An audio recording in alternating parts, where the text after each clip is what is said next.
And little boys are brought up to take, and little girls are brought up to give, just unquestioningly. And that's one of the basic things that's wrong with our society. Laura, recently on television, in fact the last 2 weeks, there was a re-showing of a film called Sandy's Bride, and this dealt with this concept. It was not the major focus of the film, but it certainly was a focus for me seeing the film, and the fact that she was a mail-order bride. She'd never seen her husband. She arrives at this train station out in the wilds of the country of the West, and he had bought her. She'd come from a foreign country, and he had bought and paid for her, and the minute she arrived, he drags her into the bedroom and he rapes her. And she's protesting, saying, "Can I get to know you first? I don't even know your name," practically. And she was terribly upset by this. And his whole attitude, which was prevalent during that period of history, was that she belonged to him. She had no rights whatsoever. She didn't own the property, even though she had married him. She didn't share in any community rights.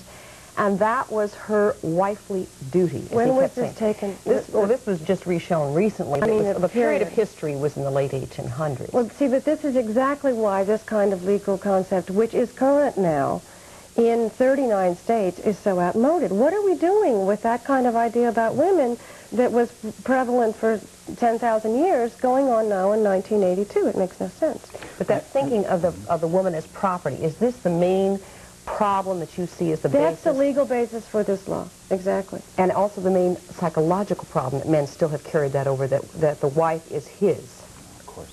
Right. And if she protests against this and says, "I don't want to have sex right now because the baby's crying, or because you've been drinking, or because the kitchen floor is hard, or it's 30 degrees outside and the landlord hasn't turned on the heat," why shouldn't she be able to say no at that time?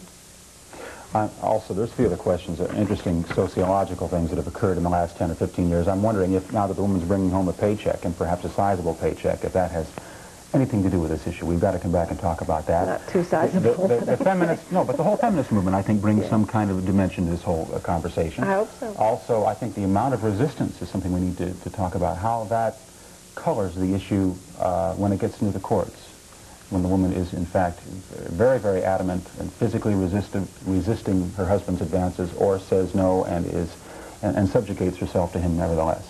If you've got a question about marital rape, a fascinating issue, we'd like to hear from you this morning. Talk with Laura X. Give us a call, 421-5000, and we'll return with more of Seattle Today right after this.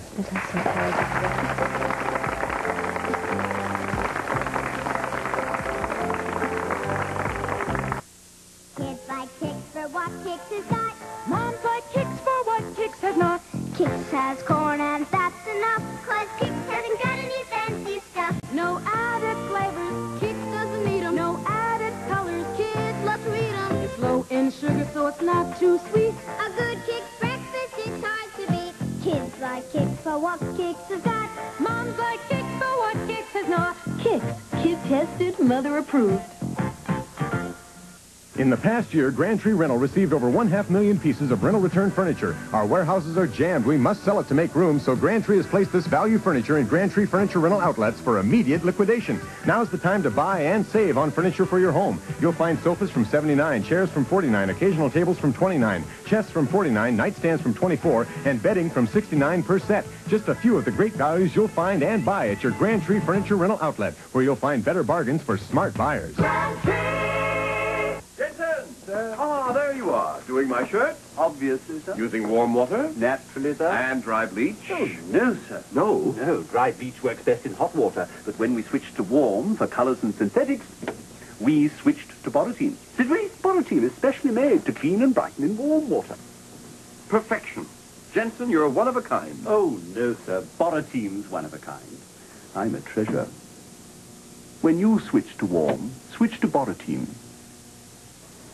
That is, 320 people who drove in Washington State last summer ended up right here. Every summer, people speed. They get on dark, winding roads. They're too tired or too drunk to drive. Every summer, you read about a car full of teenagers who died on a road like this. 320 people do not have to die. Fasten your seatbelts. Obey the speed limit.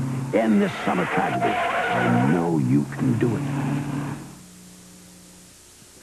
Our guest this morning is Laura X, and we're talking about marital rape. And we're just talking with the audience during the break, and what do you feel that how this applies to young men and women today? Well, before she had said that there was like a double standard that still exists, and I think that that is true because boys, when they grow up, they are conditioned, quote, to say, you know, to do certain things, to, you know, that they are the leader and, you know, they own this and that, and women kind of don't have certain rights. You should kind of follow. It's interesting you should say that, because in the book Rape and Marriage, Russell's book, said that 35% of a sample of male college students taken last year, 1981, there was some likelihood that they would rape a woman if they could get away with it. 35%. Now that is a very high statistic. Expressed a desire to rape a woman if they could get away with it. But the fact that they'd even want to do that, I mean, that's it's a third of all our supposedly educated young males. How do you feel about that not changing as quickly as you would like to see it, Laura? Well, I get a lot of comments like that. Those, by the way,